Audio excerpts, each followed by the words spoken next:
Imagine a world where solitude isn't loneliness but freedom, a sacred space where the noise of the crowd fades and your mind finally begins to speak.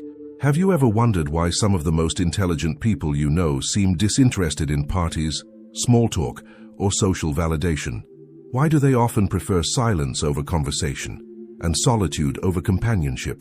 Today, we will dive deep into one of the most profound philosophical insights ever written, Schopenhauer's explanation of why the most intelligent among us often feel detached from society, and why that detachment is not arrogance, but awakening. But before we begin, if you truly seek to understand human nature and the hidden motives behind behavior, if you want to uncover truths that can transform how you see yourself and the world, make sure to subscribe, leave a like, and share this video with someone who values deep thought. Because what you're about to hear might just shift your entire perception of intelligence, connection, and meaning. Now, let us begin. Schopenhauer believed that intelligence creates distance. The more a person perceives, the more they realize how superficial most human interactions truly are. He wrote that ordinary people think merely how they shall spend their time. A man of any talent tries to use it. This small difference in awareness separates lives entirely. While most chase stimulation, entertainment, and the comfort of belonging, the intelligent seek understanding, truth, and self-mastery. This difference in pursuit leads to solitude, not as a punishment, but as a natural result of a mind that values substance over noise. Schopenhauer observed that those who think deeply often find themselves isolated because they live in a world that rewards conformity, not reflection. Society thrives on imitation. Intelligence thrives on authenticity. Think for a moment. When was the last time you truly felt understood? Not just heard, but understood. The truth is, many intelligent individuals carry an invisible burden, the loneliness of awareness. They see beyond appearances, they question motives, and they sense the hidden emptiness in much of social life. For them, small talk feels like a prison, gossip feels like poison, and popularity feels like a distraction from something far more meaningful, the cultivation of the mind and the soul. Schopenhauer compared the human mind to a landscape. The shallow mind, he said, is like a flat field. It can be easily crossed and easily understood. The deep mind, however, is like a vast mountain range, beautiful, complex, and often unreachable to others. To climb it requires patience and effort, something few are willing to give. And so intelligent people often walk alone, not because they hate others, but because few can keep up with their pace of thought. Yet this solitude is not despair. It is the soil from which creativity, insight, and self-awareness grow. Think of thinkers like Nietzsche, Einstein, or Kafka, all shaped by silence, not by applause. In solitude, one stops performing and starts perceiving. The mind becomes a mirror that reflects truth without distortion. But here lies the paradox. Society misunderstands this withdrawal. It calls it arrogance, antisocial behavior, or emotional detachment. In reality, it is clarity. When a person's internal world becomes richer than the external one, social validation loses its power. The need to be seen is replaced by the joy of seeing. The need to be liked fades before the peace of understanding oneself.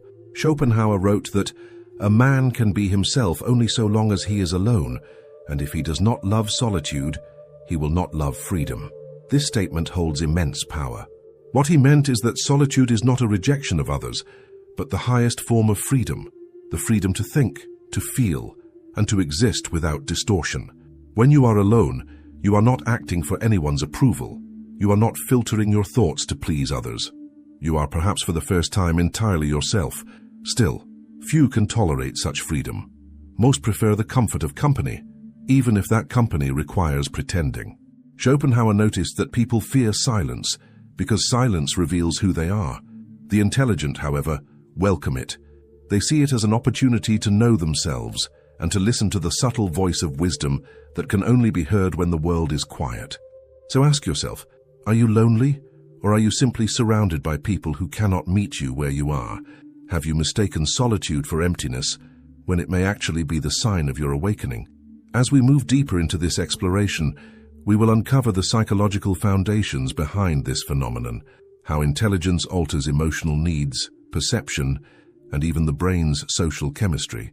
We will also examine how to find balance, how to embrace solitude without falling into isolation, because in the end, as Schopenhauer hinted, the path of wisdom is not about rejecting the world, but about understanding it from a higher vantage point.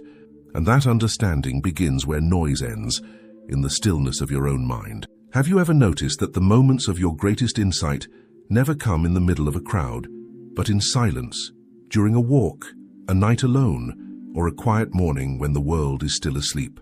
Schopenhauer understood that intelligence blossoms only when the mind is allowed to rest from the constant noise of social expectation. He wrote that, "It is difficult to keep quiet if you have nothing to say, but more difficult still to keep quiet when you have much to say." The intelligent individual does not withdraw from society out of pride, but because they see too clearly. They sense the vanity that drives human interaction, the endless race for attention, the subtle power games, the shallow exchanges dressed as deep connection. For them, conversation often feels like a performance, and every performance, no matter how polite, feels like a betrayal of authenticity. But Schopenhauer did not despise humanity. He pitied it. He saw the tragedy of beings who seek happiness outside themselves, forever dependent on the approval of others. He believed that the wise man finds in himself everything that others seek in the world, meaning, peace, and fulfillment. He is self-sufficient, not because he rejects love or friendship, but because he understands their limits. Modern psychology echoes this ancient truth. Studies show that highly intelligent individuals often have lower social needs because their brains process stimulation differently. The same conversation that energizes one person can exhaust another. Socializing demands cognitive and emotional energy, and for those whose minds are always active, that energy is precious. They would rather invest it in creation, reflection, or learning. Imagine intelligence as a bright light in a dark room. The brighter it shines, the more it reveals. Not only beauty, but also flaws, illusions, and emptiness. The intelligent person sees through facades, detects hidden motives, and recognizes the masks people wear. It becomes hard to enjoy a game when you already understand all its tricks. Thus they retreat, not out of bitterness, but to preserve their sanity. Yet this withdrawal has a cost. Solitude refines, but it can also isolate. Schopenhauer himself struggled with melancholy. He knew that detachment from the crowd does not always bring peace. Sometimes it brings the pain of being misunderstood. He once wrote, "Almost all our sorrows spring out of our relations with other people." But what he didn't deny is that the price of awareness is loneliness, and the price of loneliness is understanding. In today's world, this wisdom feels even more urgent. We live in an age where social life has become digital performance, a competition for validation. Everyone speaks, but few listen. Everyone connects, but few relate. And so the intelligent individual, who values depth over display, feels more alien than ever. Think about it. When was the last time you had a conversation that nourished your soul, not your ego? When did you last listen without waiting to reply? Schopenhauer's insight cuts to the heart of our modern loneliness. People are surrounded, yet alone. The intelligent person, instead of denying this truth, accepts it and seeks meaning elsewhere. To them, solitude is not a retreat from life, but a return to it. In solitude, they rediscover their capacity for thought, imagination, and creation. History's greatest minds, Newton, Tesla, Da Vinci, all shared this same pattern. They were not antisocial. They were absorbed in higher dialogue, one that happens between the self and the universe. There is an old saying that fits Schopenhauer's philosophy perfectly. He who has a why can bear almost any how. Intelligent people often find that why within, not without. They are driven by purpose, not approval. Their solitude is not empty, but filled. With books, art, music, nature, and thought, they live in communion with ideas rather than crowds. However, this solitude can also become a test. When you walk alone, you must face yourself, your fears, insecurities, and illusions. Many avoid solitude because it exposes what they have been hiding behind social masks. But for the intelligent mind, this confrontation is sacred. It is through solitude that self-knowledge is born. So perhaps the real question is not why intelligent people avoid social life, but why others cannot bear to be alone. Schopenhauer would say that solitude is unbearable only for those who find nothing of interest within themselves. The crowd becomes their escape, their distraction from the silence of the soul. But for the wise, that silence is music. Still, intelligence alone does not guarantee peace. Without wisdom, solitude can turn into bitterness. That's why Schopenhauer urged balance, the cultivation of both intellect and inner serenity. He admired those who could walk among people without losing themselves, who could enjoy society without depending on it. To be alone without being lonely, that is the mark of true strength. Ask yourself now, when was the last time you spent a day in complete silence, disconnected from the world, just to observe your own thoughts? What did you find there? Emptiness or richness? Because the answer to that question reveals more about your inner world than 1,000 conversations ever could. In the next part, we will explore how this philosophy can be applied to modern life, how you can use solitude as a source of energy, creativity, and freedom rather than isolation. We'll also reveal the deeper psychological and spiritual truth hidden behind Schopenhauer's worldview, a truth that could change how you see yourself and your relationship with others forever. When you begin to embrace solitude consciously, something extraordinary happens. Your perception of the world starts to shift. You no longer seek validation in the eyes of others. Instead, you find meaning in the quiet rhythm of your own thoughts. This is what Schopenhauer called intellectual independence. To him, a truly wise person lives inwardly, sustained not by external approval, but by the richness of their inner life. He believed that most people live in what he called the world of appearances, a realm driven by vanity, imitation, and desire. The intelligent person, however, pierces through this illusion. They realize that much of what society celebrates, status, popularity, wealth, are mere shadows on the wall. True fulfillment comes from understanding, from the inner dialogue between the mind and existence itself. But such realization isolates. Once you see the truth, you can't unsee it. You begin to feel like a stranger among those still chasing illusions. The noise of the crowd no longer amuses you. The conversations that once entertained now seem hollow. Schopenhauer himself described this feeling as the suffering of clarity. Awareness brings wisdom, but also detachment. You begin to sense the gap between appearance and reality, between what people say and what they mean, between what they do and what they believe. Modern psychologists have a term for this: existential awareness. It's the moment when an individual begins to see life beyond surface values. Research shows that highly intelligent and introspective people experience this state more often, which explains why they sometimes feel alienated. The same mental depth that allows them to grasp complex ideas also exposes them to the emptiness behind much of human behavior. But Schopenhauer did not see this as a curse. He saw it as the price of awakening. He wrote, "The person who seeks wisdom is like a man who lights a candle in the dark. The more light he creates, the more darkness he perceives around him." The intelligent individual doesn't run from this darkness. They study it, they learn from it, they grow through it. Solitude becomes their classroom and silence their teacher. It is in this silence that creativity emerges. Schopenhauer argued that true artistry and genius cannot exist without isolation. He admired the artist who, detached from the world's distractions, becomes a vessel for universal truth. When you remove yourself from the noise, the subconscious begins to speak in symbols, dreams, and inspiration. This is why so many great thinkers produced their best work in solitude, not because they hated people, but because they needed distance to listen to the whisper of the eternal. Take Friedrich Nietzsche, for example. Deeply influenced by Schopenhauer, he retreated into isolation to write his greatest works. He called solitude the school of genius. He believed that to hear your own voice clearly, you must be willing to turn away from the crowd's shouting. The intelligent person, therefore, is not unsocial.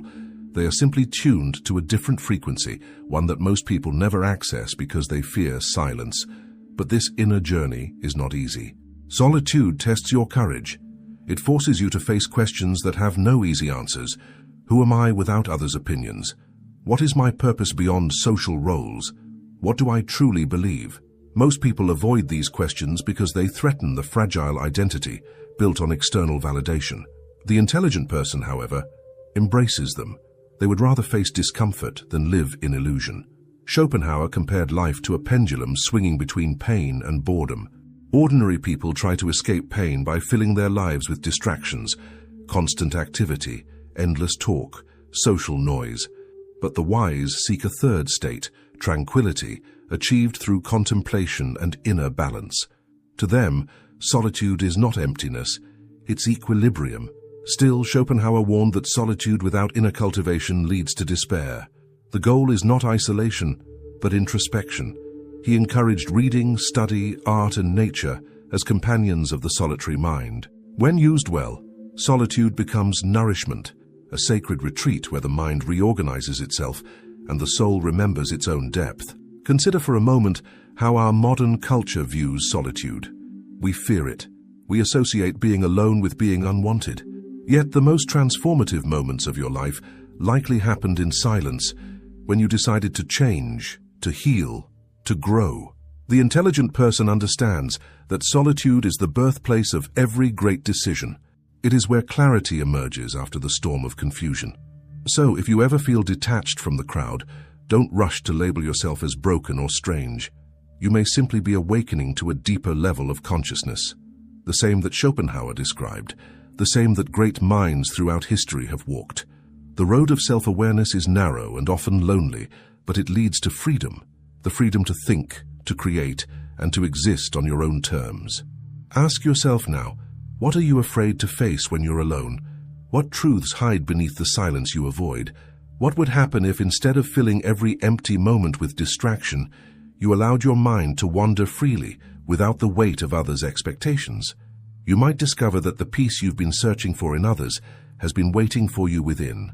In the next part, we will explore the final and most powerful revelation of all, the ultimate purpose of solitude in the evolution of consciousness. We will uncover how Schopenhauer's insights point beyond philosophy towards something even greater, a spiritual awakening that transforms loneliness into wisdom and silence into enlightenment. There comes a moment in every intelligent person's journey when solitude no longer feels like an absence. It feels like presence.